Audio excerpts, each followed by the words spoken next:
कानी बहू। किशोरी लाल जी के बेटे राघव की शादी की बात जगह जगह चल रही थी, लेकिन किशोरी लाल जी को कोई लड़की पसंद ही नहीं आती थी। और उसकी एक ही वजह थी, किशोरी लाल जी का लालची होना। उनको लड़की वालों से मोटा दहेज चाहिए था और इसी चक्कर में एक दिन वो एक बहुत पैसे वाले के घर अपने बेटे का रिश्ता लेकर पहुंचे। उस आदमी का नाम था ओम प्रकाश। देखिए किशोरी लाल जी, मेरी एक ही बेटी है और मेरी सारी संपत्ति जायदाद सब कुछ मेरी बेटी नैना का ही है। पापा, नाम से लगता है बहुत खूबसूरत होगी। कितना अच्छा नाम है ना, नैना। ओ वैसे बात तो सही है आपकी। अब इतना पैसा है, जमीन जायदाद है, इकलौती बेटी, आप भी क्या करेंगे? सब कुछ उसे ही देंगे ना। बिल्कुल ठीक पहचाना आपने। बस बेटी की शादी और सारी जायदाद उसके नाम। पापा, बिना देखे हाँ कर दीजिए ना। इतना अच्छा रिश्ता फिर कहाँ मिलेगा? माला माल हो जाएंगे हम। मैं अपनी बेटी को बुलाता हूँ। अरे नहीं नहीं नहीं नहीं, आपकी बेटी का नाम नैना है, सुनकर ही लगता है बहुत सुंदर होगी। रहने दीजिए अंकल, मैं तो आपकी बेटी के नाम से ही इतना खुश हो गया हूँ कि उसे बिना देखे शादी करने को तैयार हूँ। अब तो मैं उसका चेहरा सीधे शादी के बाद ही देखूंगा। और इस तरह राघव नैना का चेहरा नहीं देखता और उससे शादी कर लेता है। शादी के बाद अपनी सुहाग रात पर जब राघव नैना का घूंघट उठाकर देखता है तो नैना की आंखें बंद थी। कितनी खूबसूरत हो तुम नैना, जरा अपनी आंखें खोलकर मेरी तरफ देखो तो सही। नहीं, मुझे शर्म आती है। अरे मैंने तुम्हें शादी से पहले भी नहीं देखा, और अब अगर तुम आंखें खोलकर मुझे देखोगे भी नहीं तो मुझे अच्छा कैसे लगेगा? इससे पहले कि नैना अपनी आंखें खोलकर राघव की तरफ देखती, अचानक से लाइट चली गई और राघव नैना को पूरी तरह से देख भी नहीं पाया। अगली सुबह नैना राघव के लिए नाश्ता बनाकर लेकर आई। अरे ये क्या, आधा पराठा सीका हुआ है और आधा बिल्कुल कच्चा। ये तुमने क्या किया नैना?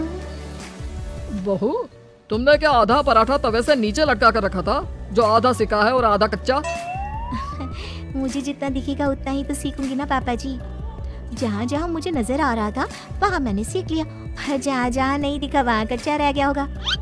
इसका क्या मतलब है? ये कैसा मजाक कर रही है तुम? अरे बहू, तुमने इतना लंबा घूंघट क्यों लगाया हुआ है? देखो, हमारे घर में बहुओं को बेटी की तरह रखा जाता है, और फिर तुम तो इतना सारा माल लेकर आई हो। देखो, ये घूंघट डाल कर रखने की कोई जरूरत नहीं है। हाँ नैना, पापा जी ठीक कह रहा है, तुम तो आराम से रहो, अपना ही घर समझो। नैना अचानक से अपना घूंघट उठा लेती है। अरे ये क्या पापा, नैना की तो एक आंख फूटी हुई है। नाम से नैना, लेकिन ये तो कानी बहू निकली। मेरे साथ धोखा हुआ है, धोखा। बिना दिखाए अपनी कानी लड़की मेरे संग ब्याह दी। मुझे कानी बीवी नहीं चाहिए। मुझे अभी ओम प्रकाश जी से बात करनी पड़ेगी। आखिर उन्होंने मेरे साथ ऐसा किया क्यों? अरे आप लोगों ने ही तो पापा से कहा था कि आप लोग शादी से पहले मुझे देखना नहीं चाहते। अब मेरे पापा पर क्यों इल्जाम लगा रहे हैं? अरे लेकिन उन्हें बताना तो चाहिए था ना कि तुम कानी हो, एक आंख से तुम्हें दिखाई नहीं देता। किशोरी लाल और राघव नाराज होकर ओम प्रकाश को अपने घर बुलाते हैं। पापा जी, ये आपने क्या किया? शादी से पहले बताया क्यों नहीं कि नैना की आंखों में परेशानी है? अरे आप ही ने तो लड़की देखने से मना कर दिया था। और लेकिन आप बता तो सकते थे। आपको तो हमारी बेटी की प्रॉपर्टी चाहिए थी, वो भी पूरी की पूरी। अब क्या हुआ अगर उसे आधा दिखाई देता है? प्रॉपर्टी तो आपको पूरी मिल गई ना। अरे ये क्या बात हुई? मेरी शादी प्रॉपर्टी से नहीं, आपकी बेटी से हुई है। अब ये तो पहले सोचना चाहिए था, तब तो मेरी प्रॉपर्टी देखकर तुम्हारी जुबान लपलपा रही थी। लेकिन मैं कानी लड़की को अपनी बीवी बनाकर नहीं रख सकता। पापा कुछ करिए ना आप। हाँ करता हूँ। देखिए ओम प्रकाश जी, आप हमारे साथ ऐसा नहीं कर सकते। और तुम देखो, अगर तुमने मेरी बेटी से शादी तोड़ी ना, तो जो भी प्रॉपर्टी मैंने तुम्हें दी है वो तो पूरी की पूरी वापस ले लूंगा, और आधी प्रॉपर्टी तुम्हारी भी लूंगा। अरे मेरी आधी प्रॉपर्टी भला क्यों लेंगे आप? इसलिए क्योंकि मेरी बेटी को आधा नजर आता है और उसकी नजर अभी तक तुम्हारी आधी जायदाद पर ही पड़ी है। अब तुम उसे घर से निकालोगे तो कुछ तो लेकर जाएगी ना। और अगर हम आपकी बेटी को अपने घर की बहू बनाकर रखे तो? तो तुम्हारी पूरी प्रॉपर्टी तुम्हारी ही रहेगी, और जो मैंने तुम्हें दिया है ना, उसमें से बस मैं आधा लेकर जाऊंगा। अरे लेकिन अब आप अपनी दी हुई प्रॉपर्टी में से आधी वापस क्यों लेकर जाएंगे? अगर मैं आपकी बेटी को अपनी पत्नी बनाकर रखने को तैयार हूँ तो? इसलिए ताकि भविष्य में अगर तुम मेरी बेटी को धोखा दो तो उसके पास कुछ तो रहे जो पति का हो, वैसे मेरे पास तो बहुत कुछ है, लेकिन अपने पति की कोई निशानी तो उसके पास होनी चाहिए ना। अब अगर तुमने मेरी बेटी को कानी कहा तो तुम्हें प्रॉपर्टी भी कानी ही मिलेगी, पूरी नहीं। जमाए राजा।